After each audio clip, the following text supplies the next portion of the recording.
naquele sistema, ok, João? Vamos lá, a gente vai começar agora. Algumas pessoas aqui provavelmente já me conhecem. Só um minutinho. Vamos lá. Então, algumas pessoas aqui já me conhecem, né? Eu já venho do mercado de shopping, eu sou a Roberta, há 15 anos que eu trabalho com o mercado de shopping center no Brasil, com a Azul Comunicação, com uma agência de marketing de experiências, né? Hoje a gente tem, na verdade, 2 CNPJs que atuam, um na parte de promocional e outro com a parte de turismo, que seriam as realizações das viagens de incentivo e premiações. Sou formada em pós-graduação de Trade Marketing. Hoje estou finalizando a formação com o curso de Neurociência do Consumidor, através da instituição da SPM, e foi onde eu conheci o Billy, e, enfim, ele é maravilhoso, ele é coordenador, expert, ele vai falar um pouquinho aí do currículo dele, e foi onde eu decidi trazer toda a expertise, o conhecimento dele da neurociência, convidar ele para falar com o nosso mercado, né, o mercado de shopping. Billy, super te agradeço a sua disponibilidade de dividir esse conhecimento com a gente para um segmento que é bem importante para o varejo. Queria que você falasse um pouquinho do seu currículo, né, um pouquinho da sua experiência. Claro, tudo bem? Bom dia, Roberta. Bom dia para todos que estão aqui com a gente hoje nessa live, nessa transmissão. Já vi que tem aqui pessoas do Boulevard Shopping Camaçari. Estou vendo aqui o chat, então se você quiser interagir com a gente aqui via o chat do YouTube também, fique à vontade, a gente vai tentar fazer um grande bate-papo, né, Rô? Essa é a ideia. Exato. Mas me apresentando aqui, eu sou o Billy, a minha história é uma história que mistura um universo acadêmico com o universo do mundo do mundo real, digamos assim, né? Eu sou biomédico, fiz um mestrado e doutorado na área de neurociência, na área de neurofisiologia. Depois disso, desenvolvendo, então, pesquisas no momento acadêmico, né? Dentro de uma área chamada de neuromarketing, neuroeconomia. Montei uma empresa chamada ForBrain, isso há 15 anos atrás, então mesmo quando a Roberta estava lá iniciando com as questões do shopping, a gente estava iniciando com as questões de neuromarketing, e hoje nós somos a principal empresa de estudos de neurociência do consumidor aqui no Brasil. Trabalhamos com grandes marcas aqui, como a Globo, Natura, Boticário, Bradesco, Itaú, Leroy Merlin, Mercado Livre, enfim, as maiores marcas aqui no Brasil utilizam hoje, né, esse conhecimento da neurociência do consumidor, e vai ser um prazer bater esse papo aqui com vocês sobre como que a gente pode usar o conhecimento da neurociência do consumidor para esse mercado maravilhoso que é o mercado shopping center. Bacana, obrigada, Billy. Então, assim, indo agora direto ao tema, né? A gente vai falar sobre como construir experiências memoráveis nas ações de shopping center com base na neurociência. E aí, para começar, Billy, eu queria... por que construir, transformar o shopping center nesse grande conglomerado de experiências e tudo mais, entender contigo como que os marketings, né, que hoje é a nossa audiência, os departamentos de marketing de shopping, conseguem utilizar dessas ferramentas, né? O que é a neurociência?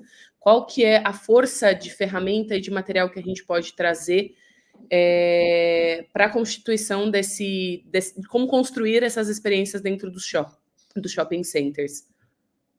Super.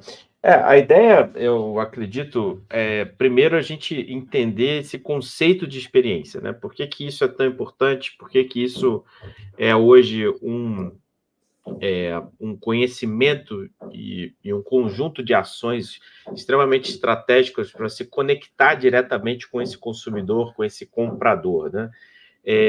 Quando a gente olha para a questão da experiência, existe um autor chamado Joseph Pine, que eu gosto muito dele, Joseph Pine II, o nome dele, que ele mostra para a gente como é que, ao longo dos anos, o valor econômico dentro desse capitalismo, né, dentro desse mercado, foi se alterando e se desenvolvendo, né? Então, imagine que, no princípio, você tinha as commodities, né? Então, você trocava, comprava coisas que eram insumos, basicamente. Depois veio a Revolução Industrial, a gente começou a ter produtos. Depois dos produtos, a gente começou a ter serviços. E por que isso aconteceu, ter serviços depois dos produtos? Porque os produtos começaram a sofrer um processo de comoditização. No princípio, quando o Ford estava fazendo ali o seu carro, né, o modelo T, ele dizia o melhor carro é quando você tem o carro que é tudo igualzinho, né, modelo T, preto, etc. Tinha uma demanda enorme sobre produtos, mas depois de um tempo a coisa começou a comoditizar. Todo mundo produzia carro parecido, todo mundo produzia coisas parecidas. Então esse processo de comoditização trouxe para a gente uma nova era que era dos serviços. Quando você customiza os produtos e começa a fazer com que esses produtos comecem a ter um valor que é mais intangível, né, você começa a ofertar serviços. E esses caras detectaram uma coisa interessante. No final da década de 90, os serviços começaram a se comoditizar também. E na comoditização dos serviços, surgiu agora um novo tipo de valor econômico, que eles chamaram de experiência. Então, a experiência é um valor econômico distinto do serviço, assim como o serviço é distinto do produto. Ou seja, a experiência é uma customização do serviço. É quando você coloca muito mais algo que seja memorável, que seja algo que ative diretamente aquilo que o indivíduo está buscando, que são valores de prazer, valores hedônicos que a gente chama, né? E essa questão da experiência, ela é, de fato, a centralidade hoje da construção de negócios. Por quê? Vou dar um exemplo claro que vai ficar muito, muito, muito, muito claro e transparente para todos nós. Se você pega, por exemplo, o produto que é o café. Lá no princípio, você pegava o café, era uma commodity. Você pegava o grão, torrava, vendia um grão de café. Depois você passa para a época dos produtos, você agora pega esse café, torra, moe, etc., bota dentro de uma embalagem e vende esse produto no supermercado. Depois passa esse período do produto, você consegue agora comprar o cafezinho. Quando você vai na padaria, quando você vai no restaurante, você vai na cafeteria, você compra esse cafezinho. E é claro que o valor que você paga no cafezinho é um valor que consegue comprar muitos grãos de café para você fazer cafezinho. Então, você está tendo uma progressão de valor, você está tendo mais margem aqui. E é claro que quando você pensa numa experiência que, eventualmente, uma Starbucks consegue gerar, você fica parando para pensar o seguinte: caramba, como é que pode a pessoa pagar 16, 18, 20 reais por café? Mas esse é o valor do que a experiência consegue fazer. A experiência consegue gerar hoje para a gente um diferencial de preço.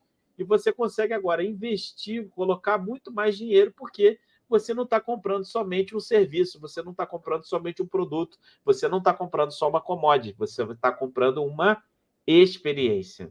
Eu É acho isso até que faz. interessante, ô Pois Billy, não. porque até você falando disso, a questão da autenticidade é uma das coisas que hoje são muito buscadas, né? Então, a busca da autenticidade do primeiro, do original, né? Da experiência, etc. Então, eu acho isso é muito legal, que o Joseph Kahn também fala bastante.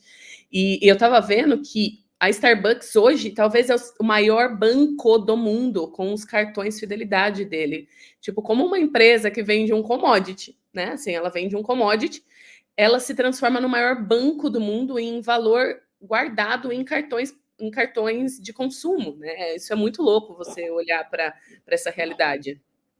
Exato. E aí a gente começa a entender por que o shopping hoje tem uma das maiores oportunidades em termos de negócio. Porque é o espaço hoje físico onde as experiências de compra são desenvolvidas de uma maneira mais intensa, né?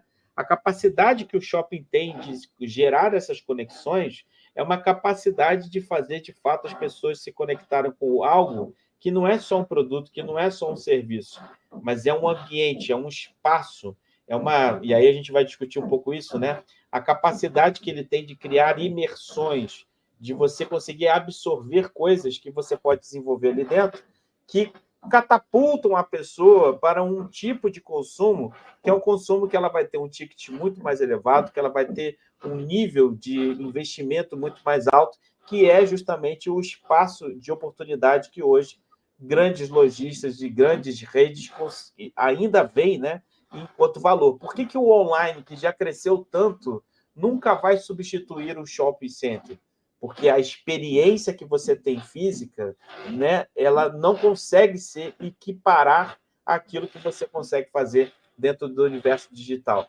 Então, esse, para mim, é o ponto de partida da gente entender por que discutir experiências memoráveis é importante do ponto de vista de negócio. E é claro que isso se conecta diretamente com a nossa mente. Por quê? Porque uma experiência, Roberta, não consegue ser desenvolvida se a gente não alimenta os nossos sentidos. A porta de entrada para o nosso cérebro, das informações que chegam até a gente, são os nossos sentidos, nossa visão, nossa audição, nosso olfato, nosso paladar. O que o shopping consegue fazer? Ele consegue ativar sentidos. E quando ele consegue ativar esses sentidos, ele consegue desenvolver essas experiências que são mais marcantes, mais intensas e consegue, então, se conectar de uma forma mais profunda com esse consumidor. Era até isso que eu ia perguntar, Billy, no sentido, né, na parte fisiológica mesmo, né, o que a gente entende que a gente tem, que nós, como departamento de marketing, precisamos, pelo menos, conhecer de básico ali, de conceito, para que a gente consiga realmente construir uma experiência memorável, né, e até trazendo o que seria a experiência memorável, eu bato muito sempre que a gente vai falar sobre uma ação com os shoppings, o que seria, né, construir uma experiência memorável. E aí, até reforço, se você pode complementar, a questão realmente de construção de memória, né? Por que memorável? É realmente construir uma memória, ter gatilhos ali positivos em todos esses 5 sentidos, para que, através disso, você tenha a capacidade de construir umas memórias positivas de relacionamento. E aí você pode até me complementar melhor nessa questão até mais conceitual de atenção, de como constrói essa memória, o que eu preciso conhecer ali de básico na hora de eu fazer essa construção. Excelente, excelente ponto. E aí, para a gente entender isso, a gente tem que compreender o espaço de oportunidade que você tem hoje de construir essas memórias. Eu gosto de dividir, de novo aqui eu estou utilizando conceitos do Joseph Pine, de a gente entender que para construir experiência, é como se a gente estivesse criando aqui uma matriz, onde a gente tem um eixo em que a gente define experiências que você absorve e de experiências que você imerge. E você pode ter dentro desse contexto experiências que também, num outro eixo, elas são experiências mais passivas ou experiências mais ativas. Agora imagina, você faz fazer uma cruz aqui e agora a gente vai falar de experiências que a gente absorve de uma forma passiva. Essas experiências a gente pode chamar de experiências de entretenimento.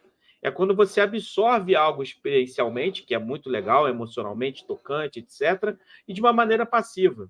Pensa no shopping center. Quando você consegue fazer um show lá dentro, quando você consegue colocar pessoas dentro de um auditório assistindo alguma coisa, você está criando experiências de entretenimento. E isso é a primeira forma de você criar experiências memoráveis. A segunda forma é quando você constrói experiências que você absorve de forma ativa. A isso a gente chama de experiências de educação. Educação é uma coisa quando você se envolve e você ativa, então, todos os seus elementos de movimento e de participação para aprender sobre alguma coisa e absorver sobre aquilo. Então, você imagina que se você vai no shopping, faz uma experiência de ensino de culinária, de ensino de pintura para crianças, de arte, etc., você está conseguindo desenvolver experiências que são experiências que a pessoa absorve de forma ativa, interativa. E isso é um outro espaço de oportunidade de construção de experiências memoráveis. Por fim, a gente tem as experiências que você imerge a pessoa. A natureza do shopping é uma natureza imersiva. E quando você imerge a pessoa de forma passiva, somente dela estar presente num espaço, que é um espaço experiencial, você está ativando a experiência chamada de experiência estética. É a mesma experiência que você tem quando você faz uma caminhada dentro de uma, sei lá, dentro de uma trilha de um lugar, de um parque nacional, ou quando você vai numa catedral europeia, quando você imerge e absorve aquelas informações estéticas de design, etc., e por isso que é tão importante você trabalhar esses aspectos de design experienciais, sensoriais no shopping, você está produzindo uma experiência estética.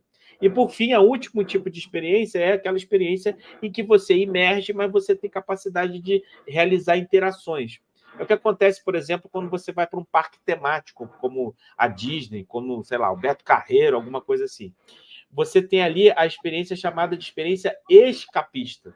Hoje, dentro do shopping, você tem condição de criar experiências escapistas quando você consegue utilizar o mundo digital, né? Então, por exemplo, aqueles capacetes de realidade virtual, aquelas interações que você consegue desenvolver, que você tira a pessoa do ambiente e coloca ela dentro de uma forma interativa, você está produzindo para ela escapismo. A natureza da jornada de compra hoje, que acontece no shopping, ela já é escapista por si só. Porque você coloca a pessoa dentro de um ambiente que é diferente de tudo que ela está vivendo. Isso é o shopping, a realidade dele ali. Então, quando eu estou falando tudo isso, eu estou mostrando como é que são capacidades que você tem de envolver a mente da pessoa para produzir experiências. Normalmente, essas experiências, dentro desses 4 eixos, dentro desses 4 polos que eu descrevi, que vou relembrar aqui, o entretenimento, a educação, a estética e o escapismo, você precisa criar condições também para que ela seja memorável. Que condições são essas? Cada vez que você provoca essas experiências e elas são temáticas, e aqui vem o calendário promocional do shopping, a oportunidade. Porque cada vez que você está, por exemplo, numa época de Natal, você está produzindo um tema, o tema é Natal. Cada vez que você tem tema e você consegue construir essas ativações de uma maneira, então, temática, você reforça a capacidade de criação de memória. Cada vez que você produz pistas positivas, você consegue envolver a pessoa dentro dessas experiências e traz a autenticidade, que é aquilo que você falou, reforçando aquilo que você falou, você promove mais memória. Quando você cria memorabilhas, o que são memorabilhas? No contexto do shopping, são essas capacidades que a gente tem de dar brinde para as pessoas, de fazer com que ela se conecte com um objeto que ela vai levar para casa, para se lembrar da experiência que ela teve durante aquele momento. Porque experiências, elas são travadas no tempo. Você tem um começo, um meio e um fim. E depois, como é que você traduz isso? Como é que você leva isso e reforça a memória? Se você tangibiliza isso no objeto, a pessoa vai levar isso para casa e vai sempre se lembrar daquela experiência positiva que ela teve eventualmente. Então, esses elementos, e o último elemento que é mais importante, que é estimular a sensorialidade. Estimular os sentidos, visualmente falando, auditivamente falando, ou seja, qual é a trilha sonora que vai ter? Como é que eu vou conseguir fazer um isolamento de som para aquele ambiente que eu estou criando? Como é que eu vou conseguir criar os aspectos olfativos que vão se conectar emocionalmente com as pessoas? Será que eu tenho como dar alguma coisa que seja comestível, uma bebida, um alimento que se conecte com isso e crie uma sensação gostosa de um prazer ali que seja do paladar? Então, essas são as maneiras, ou seja, eu desenhei para você aqui 4 possibilidades que você pode criar. Essas possibilidades, elas precisam seguir essas regras, tem que ser temático. Eu preciso criar autenticidade, eu preciso criar memorabilhas e eu preciso estimular os 5 sentidos. Fazendo isso, você tem basicamente aqui um plano de como organizar cada ação que você vai desenvolver. Se você toca nesses pontos todos, a garantia é que você está construindo memórias fortes, porque toda experiência ativa emocionalmente os nossos circuitos cerebrais.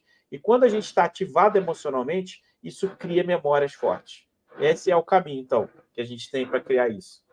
Inclusive eu tento bater bastante em todas as ações, às vezes, que a gente propõe e tudo mais, até principalmente é construído muito dentro de shopping, as ações de infantis, né? Igual agora a gente vai entrar no Dia das Crianças, e aí de como também a experiência das crianças são importantes, mas e dos pais, né? Então, assim, é uma das perguntas que a gente faz de, ok, o pai já fica muito feliz com o fato de ver a criança ali brincando, se interagindo, ou até feliz de estar um pouco livre da criança ali por um tempo, mas também como que eu proporciono isso, né? É de tentar fazer uma conexão para que a experiência seja bom para cada um dos elementos, dos indivíduos individuais ali, como pai, como mãe, irmão, a criança. Então eu tento construir bastante ideia, ou tentar trazer bastante ideia, principalmente de levar para casa, de que seja uma coisa que seja manual, que seja pintura, alguma coisa que ele leva personalizado para ele, para realmente tentar o máximo trazer. Uma das coisas que eu tenho, às vezes, um pouco de dificuldade, e até, às vezes, por conta de budget, coisas do gênero, de realmente fazer essa multissensorialidade. Porque eu entendo realmente que, quando você vai fazer uma ação, por menorzinha que ela seja, que você, de alguma forma, consiga trazer, né, esses 5 sentidos para dentro da ativação. E aí eu queria trazer isso bem para a prática, viu, o Billy? Né? A gente está falando de uma realidade onde 90%, 99% dos shoppings estão pensando em ativações Natal. E aí, assim, o Natal é o principal calendário, né, de compra do varejo. Ele tem uma importância absurda, né, no calendário do shopping de consumo. E existe uma realidade também de expectativa dos clientes. E não só a expectativa. Então, eu vou te falar um pouquinho da realidade de como funcionam os shoppings. Então, eles vêm pensando aí nessa época do ano no que vai ser feito de ativação. E existem 4 grandes ativações que são feitas por todos os shoppings praticamente no Brasil, ou quase todos, e se não são feitos, muitas vezes é muito por conta de verba, tá? Então, a gente tem 4 grandes ações. Existe a ação do Papai Noel, né? Então, eu vou ter o Papai Noel ali tirando foto, na grande maioria das vezes, tirando foto para levar como um memorability. Né? Então, eu tenho essa foto do Papai Noel.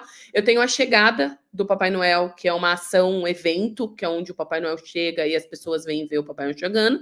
Eu tenho as decorações. Então, todo mundo faz um investimento de decoração, isso já no comecinho do ano, é definido que decoração vai ser feita, etc. E uma diferenciação que os shoppings vêm trazendo para o Natal entre um e outro são as licenças, né, que seria, sei lá, um comprou Disney, outro comprou Papaléguas, outro comprou Ursinho Puff, enfim. São essas diferenciações de decoração. E eu tenho a outra ação que seria o ticket de compra, né? Como que eu faço para aumentar esse ticket de compra? E aí existe também uma uniformização do mercado nesse sentido, principalmente falando em Natal. Os outros calendários promocionais não são tanto, mas o Natal sim. Então, comprou, ganhou, 90% é panetone. Então, um é panetone da Cacau Show, outro é panetone da Copenhague, enfim, são os panetones. Ou os sorteios, que são os carros, que são produtos de valor alto, né, de aquisição de valor alto na premiação. Então, essas são as 4 ações, elas são bem lineares entre todos os shoppings do Brasil. E aí eu queria ver com você, né, o que na questão do comportamento de consumo, né, o que faz eu ir de um shopping... não, eu não vou comprar. Eu moro na região do Moca e do Anália Franco, né? Eu tenho os 2 shoppings ali no meu meio do caminho. O que faz eu decidir e comprar os meus presentes de Natal no Anália e não ir no Moca? Ou vice-versa, né? Você acha que eu tenho uma linha expectativa do tipo, eu sei que eu vou lá no shopping que vai ter um Papai Noel, então minha filha vai ficar feliz porque vai ter o Papai Noel. Eu sei, independente se eu tenha visto uma comunicação ou não, eu tenho uma expectativa base ali entre o consumidor de que eu vou encontrar isso em qualquer shopping. Eu queria que você passasse um pouco do posicionamento do comportamento de consumo e até da nossa fisiologia, se for possível, enfim, de como lidar com essa questão, falando hoje do que a gente está vivendo, né? Os shoppings estão vivendo o Natal. Ótimo, legal. O que existe, na verdade, né, é o que a gente chama de pontos de entrada da categoria, né? Cada categoria de consumo, ela tem um conjunto de valores que é próprio da sua categoria. Se você for pensar em refrigerante, não existe hoje um refrigerante sem gás, né? Não faria sentido você buscar, estou buscando aqui um refrigerante sem gás. Não, todo refrigerante tem que ter gás, faz parte da categoria de refrigerante ser gasificado, né? Se eu for pensar em banco, eu não vou ter um banco que, olha, eu sou um banco que, sei lá, não tem como você fazer transferência. Não tem como. Aqui a gente não faz transferência. Faz parte da categoria de banco. Você tem que ter transferência bancária. Não tem como eu não ter isso. Quando a gente está falando do shopping, o que acontece dentro desse calendário, né, promocional e especificamente nesse que você está tocando, que é o do Natal, já se colocou dentro da categoria um conjunto de elementos que você descreveu. Quer dizer, precisa ter o Papai Noel tirando foto com as crianças? Precisa. Precisa ter uma decoração? Precisa. Precisa ter um evento de chegada? Precisa. Precisa ter a ligação, né, do cupom do ticket de compra e o brinde, e junto com o sorteio, tá tudo igual, tá tudo uniformizado. Isso já está fazendo parte da categoria. Imagina agora um consumidor, um cliente, ir até um shopping no período de Natal e você não tem nada de Natal lá. Você está falando sobre, sei lá, a temática do surf, no momento que está todo mundo falando de Natal. Isso vai dar um tilt na cabeça da pessoa, não vai funcionar. Por quê? Porque faz parte da categoria. A grande questão que surge, então, uma vez que você entende quais são os elementos de categoria que são comuns ao seu produto, né, no caso do shopping, a sua experiência, a questão é como é que você constrói a sua distintividade. Porque uma coisa é a gente falar que refrigerante tem gás. A outra coisa é você falar que a Coca-Cola tem um formato de garrafa que você pode estar a 50 metros de distância, se você enxergar, você vai reconhecer que é Coca-Cola. Uma coisa é você falar de banco, de transação de banco, etc. Mas eu chegar e fazer esse símbolo aqui para você e fazer assim, você na hora sabe que eu estou falando de Itaú, porque o Itaú criou essa distintividade de ficar fazendo esse gestozinho assim na propaganda dele. Então, isso é a construção de distintividade que hoje o shopping center tem que buscar.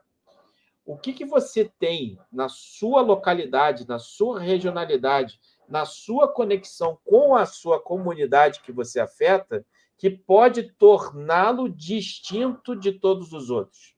Que narrativa é essa que existe, seja por sua formação, a história, etc. Né? Você, por exemplo, você tem alguns shopping centers que são construídos em cima de lugares históricos, né? Vou dar um exemplo aqui lá do Rio, que O eu conheço Light, mais, por um pouco exemplo, aqui de tem São Paulo. o Light ali no centro, na frente do... esqueci o nome. Ele é bem central ali mesmo. Ele tem uma característica bem histórica. Eu até queria trazer um exemplo, Billy, de uma ativação, quando você fala dessa questão de distintividade. Um tempo atrás, nós fizemos algumas campanhas junto com o Botafogo, né? Você é do Rio, mas mora agora aqui em São Paulo, deve conhecer. O Botafogo, ele tem uma vista para o Cristo Redentor magnífica na sua praça de alimentação. E aí eles construíram, há pouco tempo atrás, um rooftop onde tinha essa vista para o Cristo. Então, o grande trabalho que a gente vinha fazendo era como eu consigo ser distinto e mostro que todo mundo quer ir viver aquela experiência naquele shopping, enfatizando as maravilhas do mundo. Né? Então, sendo Cristo uma das 7 maravilhas do mundo, a gente fez um trabalho durante um ano ali com eles, e eles fizeram bastante coisa bem bacana, no sentido de explorar a questão do Cristo. Né? Então, eu acredito que seja um pouco isso que você quis dizer. E aí, quando a campanha de mães, a gente levou, por exemplo, a Petra, que é uma outra maravilha do mundo, enfim. Mas chegou no Natal, essa identidade foi perdida. Então, eu acho que faltou realmente essa costura até o final, ou até a continuidade dessa distintividade do shopping, sabe? Então, o que eu acredito muito é que a gente, quando você pensa nessa questão de construção de distintividade de marca, você está sempre se voltando para a narrativa constituinte, a narrativa original que conecta a sua marca com tudo que ela faz. O que existe hoje, né, dentro do mercado das grandes marcas, por que a gente está falando tanto de distintividade? E aí eu vou fazer um parênteses aqui. Eu estou falando aqui principalmente de trabalhos que são trabalhos acadêmicos e trabalhos que já mostraram aqui, no ponto de vista de mercado, que marcas que crescem são marcas que constroem distintividade. Então, a gente está falando aqui de business. A gente está falando o seguinte, como é que eu faço para esse shopping, de fato, crescer e gerar um nível de fluxo, um nível de audiência que seja cada vez maior? Por isso, a construção da distintividade. E como é que ela nasce? Ela nasce, primeiro, quando você entende esta narrativa proprietária, única, que só aquele shopping tem. Quando o shopping não tem essa identidade forte, quando ele não tem essa narrativa constituinte forte, ele acaba ficando preso, refém, a construções de ações que são ações esporádicas e que estão dentro de um planejamento. Veja, o planejamento ele sempre vai existir, de ações, da tática, do que eu vou fazer. Mas cadê o planejamento da estratégia? Como é que eu conecto essa minha estratégia da minha marca dentro de cada uma dessas ações para que eu seja único? Para que eu não tenha o Papai Noel como todos, mas esse Papai Noel tenha uma distintividade, porque a roupa dele é diferente, porque a forma como ele se conecta, porque ele não é um Papai Noel só no local, ele é um Papai Noel que também é digital, ele tem uma ação, eventualmente, dentro do universo de rede social, ele faz isso. Ou seja, como é que eu faço para criar algo que vai gerar na audiência, na comunidade que está naquele entorno e que vai até aquele shopping para dizer o seguinte: esse shopping faz coisas que eu nunca vi em nenhum outro shopping e ele é, de fato, diferente de todo mundo. O que acontece? Quando a gente fica só no limite do diferencial, e qual que é a diferença da distintividade do diferencial? Diferencial é uma coisa que eu tento fazer de construção de territórios e de elementos, de benefícios, de atributos, de coisas que eu tento fazer que sejam diferentes. Então, o exemplo que você deu. Eu vou fazer aqui uma ação de licenciamento para o Natal com a marca da Disney, aí eu vou pegar a Disney clássica, o outro eu vou pegar a Pixar, aí o outro shopping vai, eu vou fazer com a Nickelodeon, o outro eu vou fazer com o Looney Tunes, e não sei o quê. Por quê? Porque a gente precisa colocar os personagens do universo infantil no meu shopping, no momento do Natal, para que eu consiga me conectar com as crianças que estão indo para o shopping. Esse pensamento é um pensamento, como é que eu vou me diferenciar? Com quem que eu vou conseguir fazer o licenciamento para eu ser diferente? Isso é um pensamento diferencial. O que é o pensamento de distintividade? Como é que eu conecto estas ações de licenciamento com aquilo que é a coisa única que o meu shopping tem? Como é que eu faço para que esta ação, que é uma ação concreta, esteja ligada a uma estratégia que eu estou posicionando esse shopping dessa maneira, eu estou criando essa distintividade que as pessoas vão olhar e vão dizer: esse é o shopping da família, esse é o shopping da experiência estética. Por exemplo, o Botafogo, que você falou, Botafogo Praia Shopping, ele tem um repertório estético maravilhoso, porque de um lado é a Enseada de Botafogo, do outro lado é o Cristo Redentor. Então, aquilo ali é o shopping da estética. Fantástico. Agora, tem um outro shopping, que é o shopping da fábrica, surgiu dentro de uma fábrica antiga, etc. E aí ele tem agora uma forma diferente de se comunicar. Tem um outro shopping que é o shopping... O Senesp, por exemplo, que é dentro do... Desculpa. O Senesp, por exemplo, ele é dentro do centro empresarial, né? Ele tem uma característica extremamente empresarial. Exato. Eu tenho um shopping, por exemplo, que sai da cidade, né? Esses outlets que hoje existem e tal, eu saio da cidade. Por quê? Vem para o interior, vem aqui para ter uma experiência diferente, vem respirar um ar puro, sabe? Olha o tanto de coisas, de elementos que você tem, que você precisa entender, de fato, esses fatores históricos, esses fatores daquela comunidade, daquela regionalidade, para construir a sua narrativa. E essa narrativa vai permitir essa construção de distintividade. E isso vai fazer com que as ações, mesmo que respeite a categoria, porque não vai fazer uma disruptura de categoria, ou seja, eu não vou, meu exemplo, né? Eu não vou falar de surf no momento que é do Natal, não faz sentido isso. É eu estar dentro da categoria, mas fazendo uma coisa que seja distinta.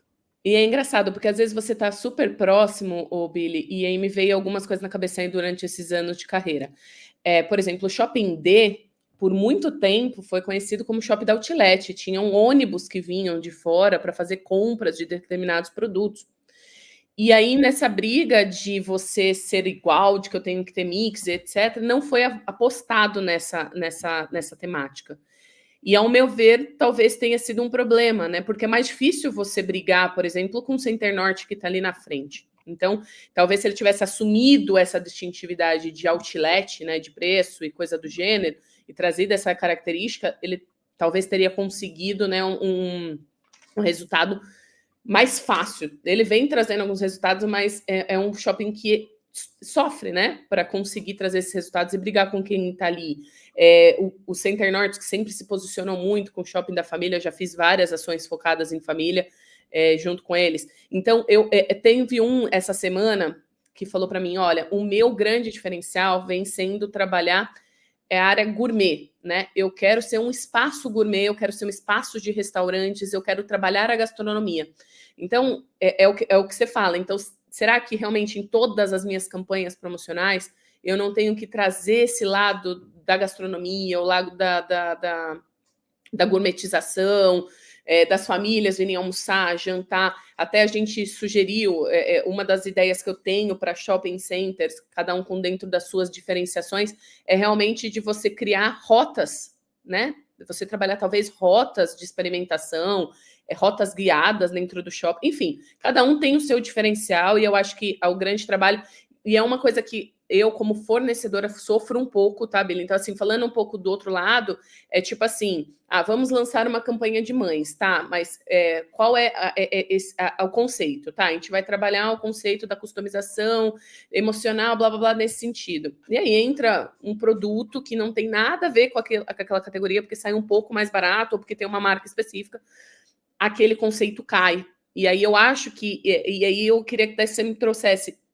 Porque quando você vem construindo essas campanhas, né, eu vou reforçando marca, eu vou reforçando memória, eu vou reforçando conceito e a minha distintividade perante aquele segmento, né, perante aquela comunidade. E quando eu tenho essa quebra de que realmente desconecta, né, um produto, um brinde, uma ação, etc., o quanto isso impacta, né? Então, até entender o quanto que isso realmente tem de impacto quando você tem essas quebras com ações totalmente avulsas, né, do que eu busco como marca, como conceito. É aquilo que a gente está entendendo, né? Tem uma coisa que eu gosto sempre de falar, que é assim, o consumidor, ele consome expectativas.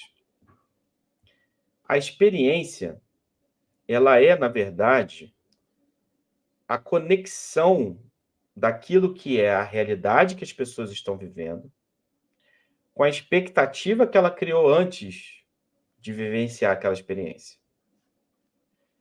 E tudo nasce em cima da sua mente, do seu cérebro que está funcionando e que está absorvendo esses elementos da realidade, mas que ele passam num filtro que eu chamo do filtro simbólico.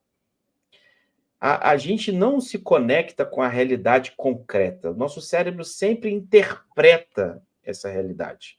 É como se a gente tivesse esse filtro simbólico que está dando valor para a gente, dizendo o que é bonito, o que é feio, o que presta, o que não presta, o que é para mim, o que não é para mim.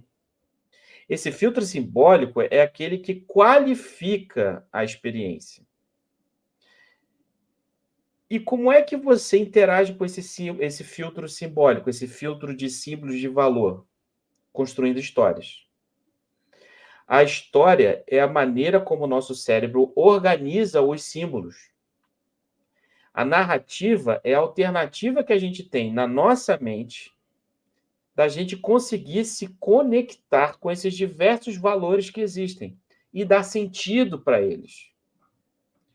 Quando uma marca consegue criar narrativas fortes, quando ela consegue criar alternativas que constroem, então, uma linha de tempo que vai fazendo sentido para as pessoas, ela avança muito fortemente dentro da conexão emocional com as pessoas. Quando essa marca não tem uma narrativa forte, ela está simplesmente preocupada com a aproximação de conversão que eu vou fazer, o que eu tenho que gerar de ativação para gerar o melhor retorno possível dentro de uma métrica de conversão que eu tenho, que no caso do shopping eu preciso justificar para o meu lojista que eu estou fazendo alguma coisa para gerar tráfego para ele. Esse é o business do shopping. Mas se eu estou só preocupado nisso e fazendo uma série de ações pontuais para conquistar isso, e eu perco de vista o que é a construção da minha narrativa, que vai trazer essa distintividade, porque cada história é única. Por isso que a gente fala tanto de história de narrativa. Porque quando eu conto uma história verdadeira, ela se torna única. Eu não consigo copiar uma história de uma marca que surgiu em Fortaleza, dentro de um aspecto que está regionalizado naquele bairro, com outra que está em São Paulo, outra que está em Florianópolis. Não tem como, são histórias únicas. E se eu estou num bairro aqui, se eu estou numa rua, eu vou fazer um desafio. Se eu estou no mesmo bairro, eu tenho 3 shoppings dentro do bairro, cada espaço é um espaço único com uma oportunidade de construção de narrativa única. E se eu centro em cima dessa narrativa, eu começo a entender que as minhas ativações, elas fazem parte da construção dessa história. E não simplesmente como uma necessidade que eu tenho de entregar um resultado para o meu lojista. Se eu fico centrado na narrativa, eu consigo construir essas histórias e os resultados virão automaticamente. Porque as pessoas se conectam, não é com a ação A, B ou C. As pessoas se conectam com as histórias que você está ali. Porque se você ficar prestando atenção simplesmente nas suas ações, você vai estar jogando o jogo da commodity. Todo mundo está fazendo ação. Todo mundo está fazendo alguma coisa. Aí um outro vai trazer o ringue de patinação. Aí o outro vai trazer a vivência de não sei o que lá. O outro vai dar... E aí, com isso, gente, a gente vai acabar gerando uma pressão de custo, uma pressão de resultado que, no curto prazo, vai deixar você, que é um profissional de marketing, doido, tentando bater suas metas, etc. e tal. O que eu faço diferente, que eu faço diferente, né? Aquela ânsia, né? Do que eu vou fazer agora. É uma corrida de rodinha de ratinho, sabe? Você não consegue sair dali, não consegue sair dali. E você nunca consegue provar para o lojista, que é o seu principal público, né, em termos de negócio, por que o shopping vale a pena, por que ele tem... E aí vai ficar tomando pressão toda hora da associação e do lojista A, B ou C, e aí ameaça, vou tirar minha loja daqui, não sei o quê, aquela coisa que é o dia a dia. Então, para a gente vencer isso, eu acho que construir esse pensamento estratégico de marca forte que o shopping pode, de fato, exercer e construir, e entender que essas ações, elas são ações de conexão para desenvolver essas histórias, eu acho que é a melhor alternativa que a gente tem. Eu queria trazer aqui uma coisa, algumas perguntas que eu sei que existem dentro do ambiente do shopping, né? E aí são perguntas talvez um pouco mais específicas, né? E aí eu queria até, eu não sei nem se existe algum estudo nesse sentido, até tenho vontade de eu fazer, eu como fornecedor fazer alguns estudos nesse sentido, que é a questão de realmente no ticket, né? Eu faço muitas ações de aumento de ticket, que são as ações de comprou, ganhou ou sorteio. E aí, eu normalmente aumento esse ticket, sei lá, cada 300, cada 400, já virou uma prática muito comum dentro do shopping. E aí eu tenho 2 realidades. Eu tenho uma realidade de motivação de compra e eu tenho uma realidade de impacto de memória, que é essa construção que a gente vem falando, e relacionamento de marca, entre, por exemplo, a construção de um sorteio ou uma construção, por exemplo, de um comprou, ganhou com um brinde um pouco menor. Eu queria que você desse um pouquinho de como funcionam esses vieses, né? Desses tipos de ação, né? Porque, assim, muitas vezes, uma das coisas que eu defendo muito, a gente precisa construir uma experiência. Eu vou dar uma experiência como sorteio, mas isso eu talvez construa mais a questão de memória. Quando eu falo, vou dar um comprou, ganhou, que é um brinde pequenininho ali, que é mais aquela questão de a pessoa falar assim, já comprei, já levei para casa. Mas aquilo vai construir memória? Eu tenho uma memória-bilha, né? Porque é alguma coisa que eu levei para casa, mas eu não tenho valor tanto agregado que muitas vezes chega em casa e vai para o lixo. Então, eu queria que você trouxesse um pouquinho um pouco mais de especificidade, né, nessa questão da prática aí do dia a dia do shopping. Super. O meu ponto é sempre o seguinte, eu preciso, e eu vou voltar, e é a minha principal bandeira aqui quando eu converso com os clientes nossos, né? Muito além de entender o efeito o efeito ordinário dessa ação, é entender se ela está conectada a algo que é essa construção de narrativa que você vai ter dentro da sua experiência. Então, assim, Se eu tenho uma experiência forte, que eu tenho um brinde de baixo valor, mas que tem mais escala, vai atingir mais pessoas, e eu conecto isso de fato, a uma memorabilia daquela experiência, isso pode ser extremamente poderoso. Agora, se eu estou fazendo um brinde que está desconectado com a experiência e com essa narrativa, isso pode ter um valor muito menor. E aí você entra dentro de uma função que a gente tem no comportamento de consumo, que você para de olhar para a coisa do ponto de vista emocional e passa a olhar a coisa do ponto de vista funcional. E aí você começa a se questionar, isso aqui, eu vou fazer o que com isso? Ou então você, mas aquele ali está dando um brinde que é um carro de 100 mil, esse aqui está dando um brinde que é um carro de 300 mil. É muito melhor isso aqui. Você começa a girar em torno desse pensamento mais funcional. Então, o que eu respondo para você é, antes de até uma discussão operacional, né, do que vale mais a pena, para mim, o que mais faz sentido é o quanto que isso está conectado com a narrativa que eu estou construindo daquela experiência. É uma coisa que eu venho defendendo bastante, Billy, e por exemplo, inclusive, assim, hoje todas essas campanhas estão 100% focadas em valores financeiros, então a cada 300 em compras, inclusive até a questão de, tipo, se você vir durante o dia, você ganha cupom em dobro, esse tipo de coisa.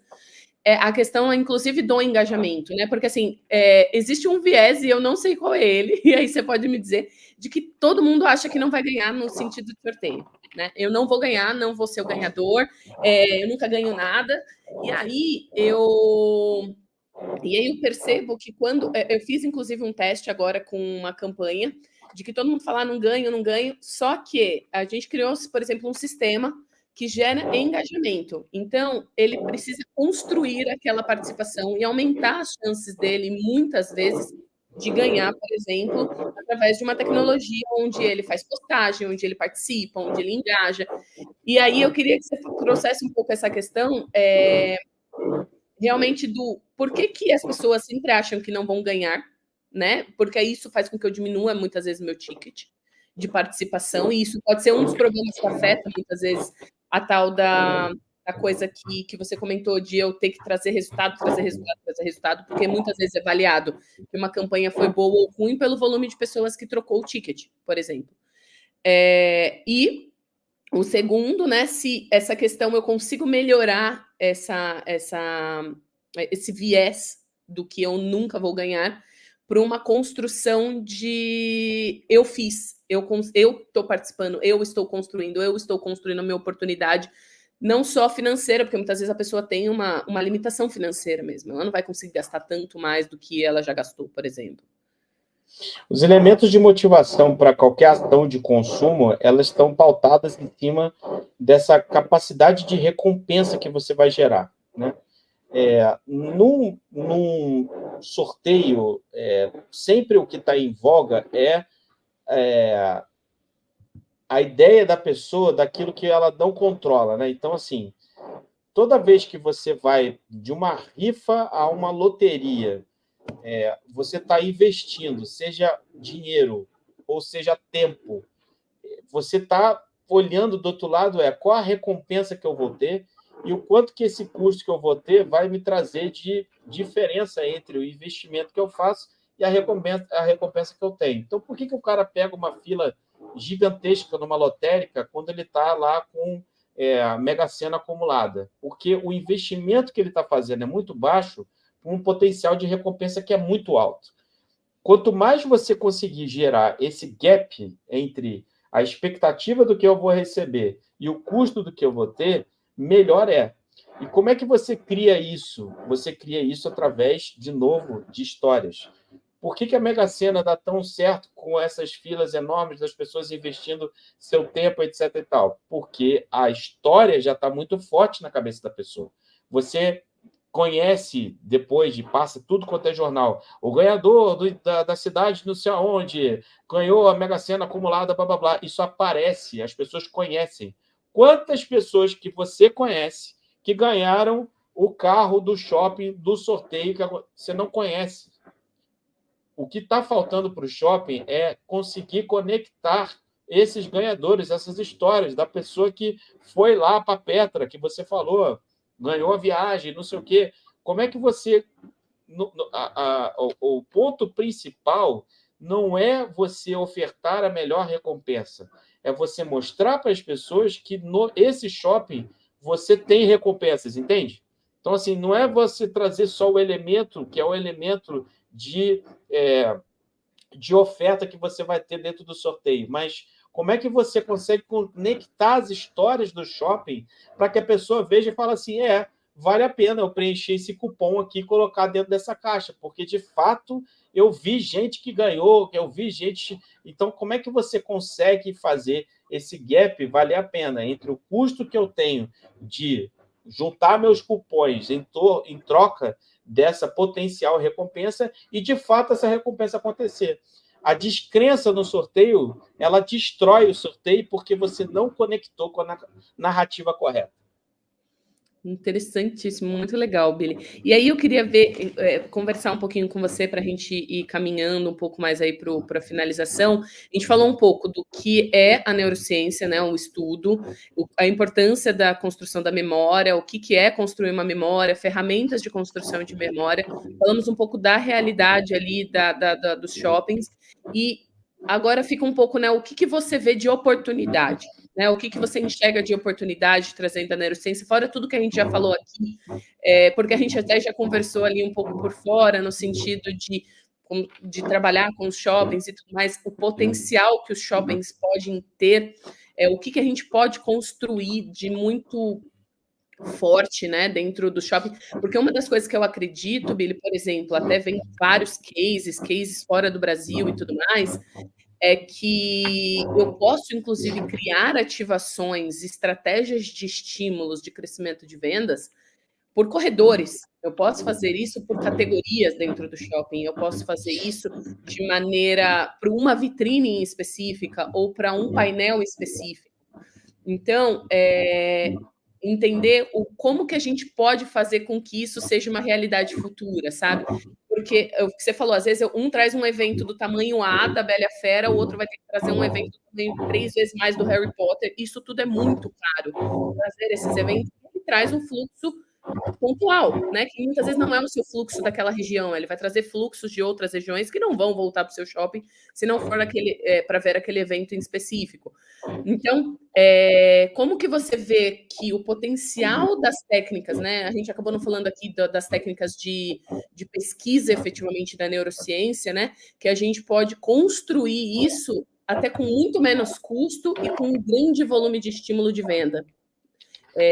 Como que você vê isso? Como que a gente consegue trazer de melhorias, talvez, né, para análise dos marketing nas construções das ativações? Claro, ótimo.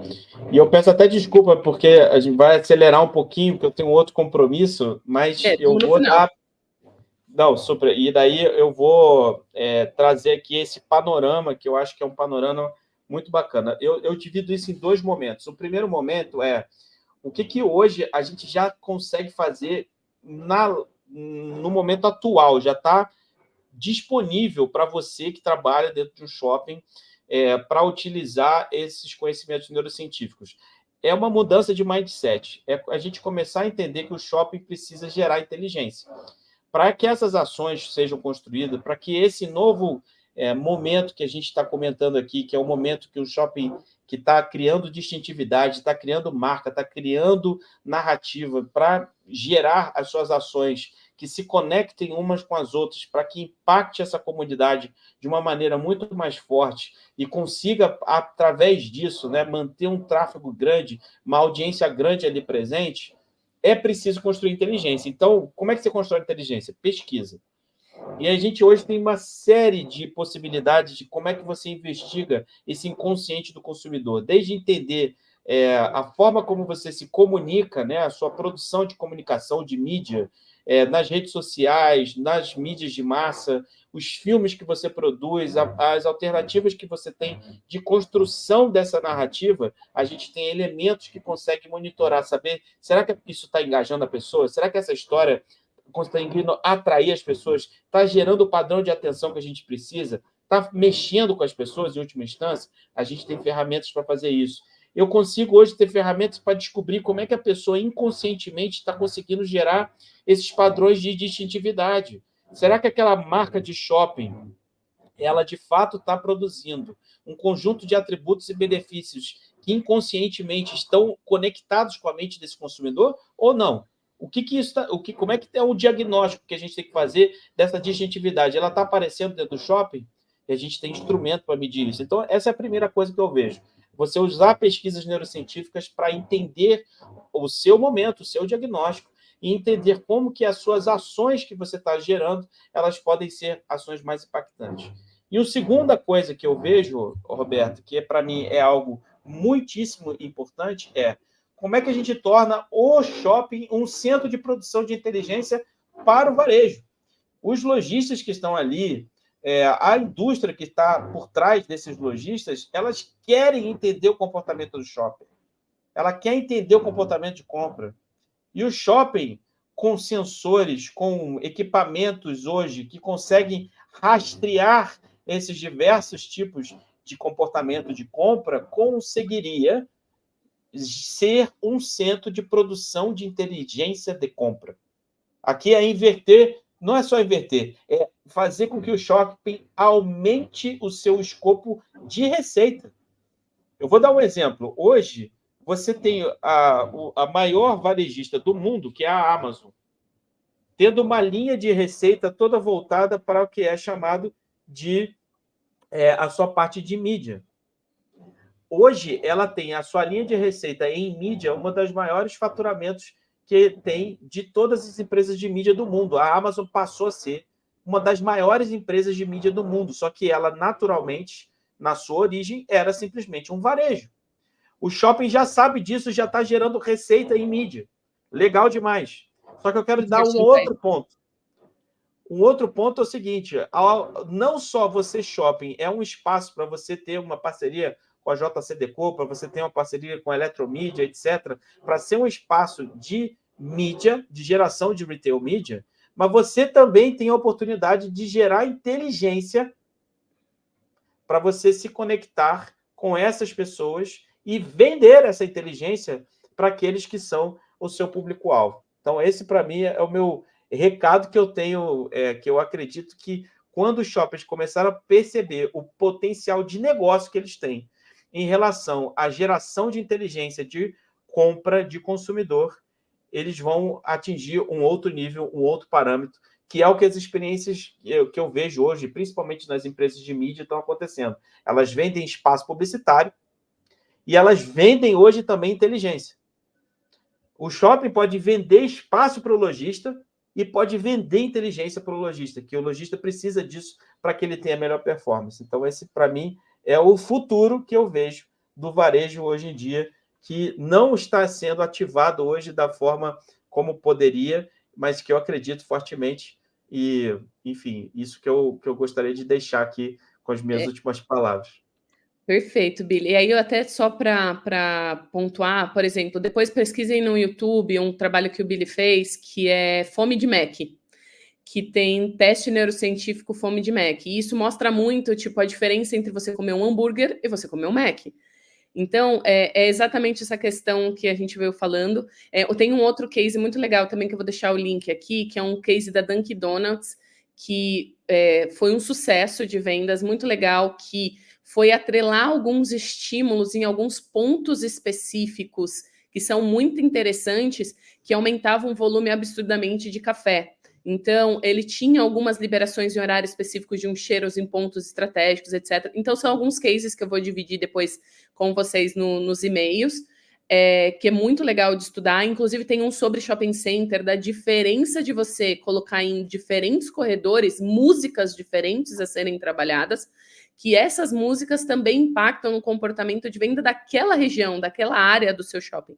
Então, esse é um trabalho que o Billy falou muito. A partir do momento que você gera uma inteligência para aquele corredor, que você, através dos sensores, sabe quantas pessoas viram uma vitrine, quantas não viram, quantas viraram para a direita, quantas viraram para a esquerda, quantas olharam uma placa, tudo isso faz com que vocês gerem estímulos dentro desses pontos quentes, e esses estímulos que é muito mais o trabalho da Azul, a construção através dos dados, né, através do briefing, através dos dados. Que estratégias a gente pode fazer para que esse estímulo seja criado e aumente essa venda? Então, até o Billy deu um exemplo muito legal para finalizar, é possível no shopping você ter um meta, vocês estão acostumados a trabalhar com meta, né, na parte de divulgação no Instagram e no Facebook, é possível a gente saber quantas vezes a pessoa viu uma vitrine, quantas pessoas passaram exatamente por aquele corredor, quantas viram aquela placa, através de algumas técnicas que o Billy trabalha, que é eletromiografia, a parte de pupilometria, enfim, tem várias ferramentas e técnicas que depois vocês aprofundam, mas que eu acho que faz toda a diferença e faz uma diferença, inclusive, na hora de construir, né? E ter muito mais marcas. Por que não trazer uma Coca-Cola para dentro do shopping numa ativação de Natal, sendo que faz parte muito forte do storytelling deles? Ou trazer várias ativações em pontos separados através das próprias marcas, né? Então, diminuir até o investimento forte em marketing e aproveitar mais como é que chama? Do merchandising. Bom, gente, eu acho que a gente deixou um pouquinho do recado. Billy, obrigada muito, muito por a sua hora, pelo seu trabalho. Qualquer dúvida que vocês tenham, conteúdo, material, eu vou dividir várias coisas aqui, cases complementares e coisas assim, para os e-mails de todo mundo. E aí eu fico super à disposição. E mais uma vez, Billy, obrigada pelo seu tempo. Vai ficar gravado o conteúdo aqui no YouTube da Azul. Ele vai ficar um conteúdo gravado, eu vou divulgar também esse link para depois, se vocês quiserem acessar, vocês conseguem rever. Super agradecer a você pela oportunidade de gerar essa conexão com o mercado de shopping center. Um prazer, de fato, aqui foi a hora passou que eu nem vi. E assim que é legal e muito bom. Acho que a gente vai poder fazer, inclusive, novos no futuro, mas fiquei muito feliz e satisfeito aqui. Deixo aqui também para você conhecer um pouco mais o trabalho da ForBrain. Então, ForBrain escreve ForBrain, né? ForBrain. A ForBrain, então, a gente tem o nosso site, forbrain.com.br. Você pode seguir também nas nossas redes sociais. Aqui o meu Billy Neuro é o meu Instagram. Você também consegue me achar no LinkedIn. Será um prazer continuar esse papo com vocês. E fico à sua disposição também, Roberta, para a gente repetir, fazer mais coisas, porque o assunto é grande, a gente só arranhou. A gente só fez uma pincelada sobre tudo. Exatamente. A gente deu uma pincelada rápida, porque tem muita coisa que pode ser falada. Gente, obrigada. Super beijo. Até a próxima. Até. Tchau, tchau.